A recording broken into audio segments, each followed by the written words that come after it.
Hey friends, Wayne over here at the Ram Man Inc., Mr. Mopar. Hey, we've got a client of ours that's got a D200 kit, and he ran into a couple of issues. And basically, what it all boils down to is Matt, I guess on quality control, he was all absorbed with a wise woman left me and didn't check everything. So anyway, so what he's talking about is he didn't get his dust caps too small or whatever. So it looks like we failed to ship him the D200 dust caps right there. The neat thing about using Mopar components throughout, believe it or this is like a mid-70s rotor, and these trucks go back for decades.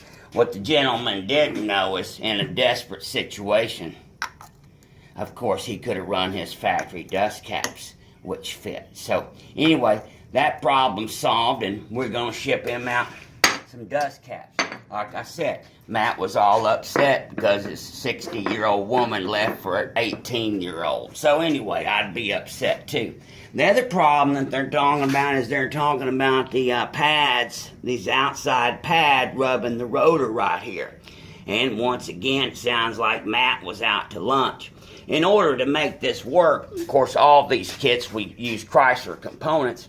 These are just your standard D84 pads used by a lot of Chryslers in the mid-70s on millions of cars, literally.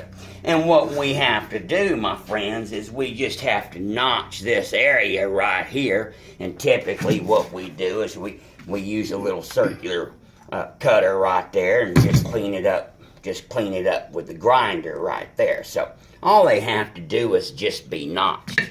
And of course, the likelihood of folks wearing out the pads on these retro kits, these pads today, they go 40, 50,000 miles, 60,000 miles. Think about your everyday car.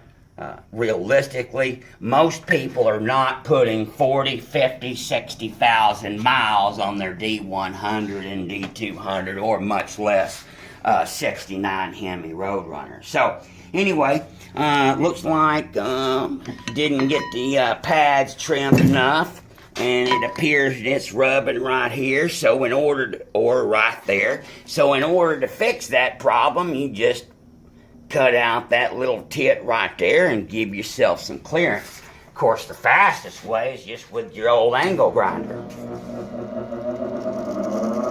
You can clearance that up 60 or 80 thousandths, and you can cut this notch back too.